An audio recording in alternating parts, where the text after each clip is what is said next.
ETF index mutual funds నేర్చుకుని stock మార్కెట్లో రాణించాలనుకుంటున్నారా? వెంటనే ఈ నెంబర్కి కాల్ చేయండి. Hello everyone, welcome to Suman TV education. ఈ రోజు ఈ వీడియోలో టెట్ పేపర్ 1 అలాగే పేపర్ 2 అలాగే డిఎస్సి ఎగ్జామ్స్కి ఎవరైతే ప్రిపేర్ అవుతున్నారో సో వాళ్ళందరికీ కూడా ఇంపార్టెంట్ క్వశ్చన్స్ అనేది ఈ వీడియోలో ఎక్స్ప్లెయిన్ చేస్తున్నాం కాబట్టి ఈ వీడియోని మధ్యలో ఎక్కడ స్కిప్ చేయకుండా లాస్ట్ వరకు చూడండి. ఓకే, సో క్లియర్గా చూడండి. సో ఆల్రెడీ మన వీడియోస్ చాలా సుమన్ టీవీలో ఉన్నాయి. ఎవరైనా సరే ఏదైనా టాపిక్ నేర్చుకోవాలి అనుకుంటే సో ప్రీవియస్ వీడియోస్ కూడా మీరు చూడొచ్చు. ఓకే, సో ఫస్ట్ క్వశ్చన్ చూడండి ఈ వీడియోలో. Product of prime factors of 792 is expressed as a⁴ into b² into c then a plus b plus c. Okay, so first question క్లియర్గా అర్థం చేసుకోండి. మనకి ఏమంటున్నాడు, 792కి ఫస్ట్ ఫ్యాక్టర్స్ మనం ఫైండ్ అవుట్ చేయాలి. Okay, 792. Okay, take 2 table. Okay, లేదంటే 2 table తీసుకోండి. 2 3s, okay, 2 9s, 2 6. Next 4 table కనుక తీసుకుంటే 4 9s and 4 9s. Okay, so 11 9s. క్లియర్గా చూడండి. మనకు క్వశ్చన్లో ఏమంటున్నాడు, ఏ క్యూబ్ అన్నాడు. అన్న క్యూబ్లో రావాలి అంటే ఏంటి, 2 4s 8 కదా. 8ని మనం 2/3 అని రాయొచ్చు కదా. 2 క్యూబ్ ఇంటూ 9 ఎలా రాయొచ్చు, 3² అని రాయొచ్చా, ఇంటూ సో 11 ఎలా రాస్తాం, జస్ట్ 11 రాస్తాం. అవునా, మనకి ఏమన్నాడు, A cube into b², okay, into C అన్నాడు కదా. క్లియర్గా చూడండి, ఏ క్యూబ్ b² సి ఫామ్లో మనకి ఏబిసి అంటే ఏమవుతున్నాయి క్లియర్గా చూడండి. ఏ అంటే ఏంటి 2, ఓకే, బి అంటే 3, సి అంటే 11 కదా. ఈ మూడింటిని మనకి యాడ్ చేయమన్నాడు, A plus B plus C. So that is 2 + 3 + 5 ఎంత, సో 2 + 3 + సి అంటే 11 కదా, 11. ఓకే, సో 5 + 11 ఎంత, 16. So what is the answer, 16. That is option 4 is the right answer. Okay, so చాలా ఈజీ క్వశ్చన్. నెక్స్ట్ క్వశ్చన్ చూడండి. సెట్స్కి సంబంధించి questions అనేవి so మనం ఈజీగా ఎలా సాల్వ్ చేయొచ్చు అనేది సో క్లియర్గా ఈ వీడియోలో చూడండి. ఇది సెట్స్, అవునా. మ్యాచ్ ద ఫాలోయింగ్ క్వశ్చన్ ఎలా సాల్వ్ చేయాలి. ఓకే, x² - 4x + 4 = 0 అయినప్పుడు జనరల్గా ఫస్ట్ మనం రూట్స్ ఎలా వస్తాయో ఫస్ట్ మనం చూద్దాం. అవునా, సో x² - 4x + 2 = 0కి మనకి రూట్స్ ఏమొస్తాయి, పాజిటివ్ రూట్స్ వస్తాయి, 2, 2 వస్తాయి. అవునా, నెక్స్ట్ క్లియర్గా చూడండి, x² - 4 = 0. అవునా, సో దీనికి రూట్స్ ఎలా వస్తాయి, +2 -2. అవునా, ఒకటి ప్లస్ వస్తుంది, ఇంకొకటి -2. నెక్స్ట్ ఇది క్లియర్గా చూడండి. ఇక్కడ కన్ఫ్యూజ్ అవుతారు ఎందుకంటే ఈ 2 ఆప్షన్స్ అందుకే ఇచ్చాడు. ఈ రెండు ఓకే, ఇక్కడ కన్ఫ్యూజ్ చేయడానికి ఆప్షన్ 1 ఆప్షన్ 2 ఇచ్చాడు. క్లియర్గా చూడండి, -2 ≤ x <0 ఉన్నాడు కదా. అసలు దీని మీనింగ్ ఏంటో క్లియర్గా చూడండి. -2 ≤ అంటే ఏంటి, మనకు ఎక్స్లో -2 కూడా ఉంటుంది. ఓకే, నెక్స్ట్ ఏంటి, 0కి -2కి మధ్యలో ఏమేమి ఉంటాయి, ఓకే, -1 ఉంటుంది, అంతే కదా. = అన్నాడు కాబట్టి -2, 0 కంటే పెద్దది, 0 కంటే చిన్నది. అవును, -2కి మధ్యలో. ఓకే, ఏది ఉంటుంది, జస్ట్ -1, 2 మాత్రమే ఉంటుంది, 0 ఉండదు. 0 కంటే లెస్ అన్నాడు. కండిషన్ క్లియర్గా చూడండి. ఆప్షన్ 2లో ఏమి ఇచ్చాడు, మనకి 0 కూడా ఇచ్చాడు. కన్ఫ్యూజ్ అయి పెట్టకండి. ఒకవేళ = ఇచ్చుంటే ఇక్కడ 0 వచ్చేది, = లేదు కదా.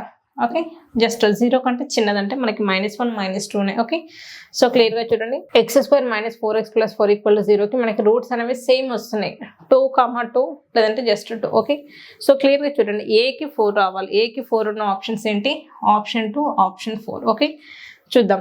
బీకి ఎలాగో మనకి సేమ్ ఉన్నాయి. అవునా, దీనికి ఏంటి +2 -2, సో B3. ఓకే, రెండిట్లో సేమ్ ఉంది. సికి చూడండి, -2 -1 is the right answer. That is సికి ఆప్షన్ 1 అనేది మనకి రైట్ ఆన్సర్ అవుతుంది. ఓకే, సికి ఆప్షన్ 1 ఎక్కడ ఉంది, సో క్లియర్గా చూడండి, సెకండ్ దాంట్లో. Okay, so this is option 2 is the right answer. Next question, so క్లియర్గా చూడండి. సో జామెట్రీలో మనకి ట్రయాంగిల్స్ టాపిక్ ఉంది కదా. సో దాని నుంచి సిమిలేటర్ ట్రయాంగిల్ నుంచి క్వశ్చన్స్ ఎలా సాల్వ్ చేయాలో క్లియర్గా చూడండి. So triangle ABC is similar to triangle DEF. Their areas are respectively 81 cm² and 144 cm².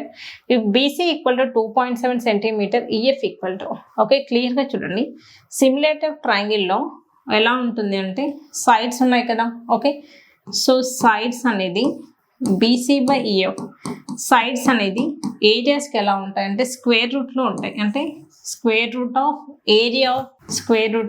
Area of triangle ABC/ area of triangle DEF. Okay, so sides అనేది ఏరియాస్కి స్క్వేర్ రూట్లో ఉంటాయి. ఇవి areas.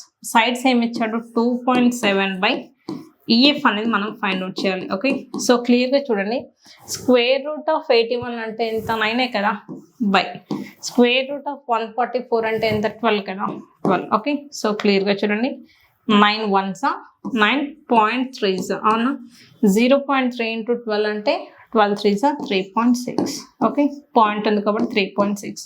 What is answer? Option 1 is the right answer. Okay, next question. So trigonometry నుంచి question చూడండి, చాలా ఈజీగా ఎలా solve చేయొచ్చు. Okay, so if cot A equal to 3a tan of a minus 30, okay, 0 is less than a is less than 90 degrees, then the value of sin a. Okay, మనం ఏ value find out చేసి sin a find out చేయొచ్చు. ఏ ఎలా find out చేయొచ్చు? cot అంటే ఏంటి? tan 90 కదా, అవునా. tan, so క్లియర్గా చూడండి, cot 3aని, ఓకే, cot క్వశ్చన్ ఫస్ట్ రాయండి. cot 3a equal to tan a minus 30 కదా, అవునా. ఈ కాట్ని నేను tan 90 మైనస్ 3 అని రాస్తాను. ఓకే, cot 3a అన్న tan 90 మైనస్ 3 అన్న ఒకటే, equal to tan of a minus 30, అవునా. సో క్లియర్గా చూడండి, ఇది tan ఇది tan కాబట్టి ఈ రెండు మనకి ఈక్వల్ అవుతుంది. That is 90 minus 3a equal to a minus 30 కదా, అవునా. సో మైనస్ 30 ఇటు వస్తే ప్లస్ 30, 90 ప్లస్ 30 ఎంత? 120 equal to 3a plus a ఎంత? 4a. Okay, so 4 1s 4 30s. Okay, A value ఎంత వచ్చింది మనకి? 30 వచ్చింది. క్వశ్చన్లో అడిగింది ఏంటి? sin a. sin a అంటే ఏంటి?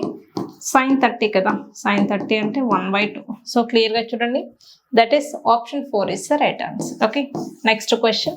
Area of a triangle formed by the points 2,3 -1,3 and 2,-1 is. Okay, so క్లియర్గా చూడండి, మనం ఏరియా ఫైండ్ అవుట్ చేయాలి. ఏరియా ఫైండ్ అవుట్ చేయడానికి ఫార్ములా ఏంటి అంటే ½ into x1 minus x2 x1 minus x3.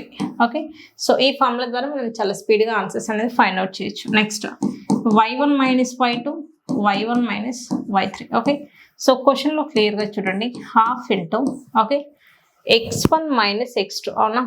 2 minus of -1 ఏమవుతుంది? +1 కదా, 2 + 1 ఎంత? 3. Okay, next x1 minus x3. Okay, 2 - 2 అంటే ఇది ఎలాగో 0. Okay, next y1 minus y2. So క్లియర్గా చూడండి, y1 y2 రెండు 3 3 ఉన్నాయి కాబట్టి 3 - 3 ఎంత?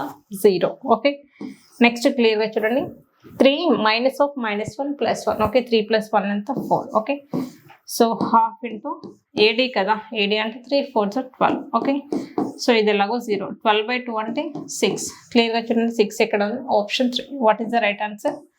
Option 3 is the right answer. Okay, okay, so క్లియర్గా చూడండి, కామన్ ఫ్యాక్టర్స్ సంబంధించిన క్వశ్చన్.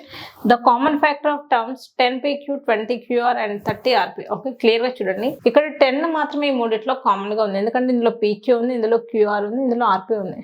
సో ఈ వేరియబుల్స్ అనేవి ఎందులో కూడా మనకు కామన్గా లేవు కాబట్టి అన్నిట్లో కామన్గా ఏముంది? Just 10 10 10. So what is the answer? Just 10. That is option 3 is the right answer. Okay, so మీ అందరు కనుక ఈ వీడియో నచ్చినట్టయితే తప్పకుండా లైక్ చేయండి, షేర్ చేయండి. అలాగే సో ఈ వీడియో పైన మీ ఒపీనియన్ అనేది కింద కామెంట్ సెక్షన్లో కామెంట్ చేయండి. ఎవరైనా సరే ఆన్లైన్ క్లాసెస్కి జాయిన్ అవ్వాలి లేదా రికార్డింగ్స్ కావాలి అనుకుంటే ఈ కింద స్క్రోల్ అవుతున్న నెంబర్కి కాల్ చేయండి. Thank you.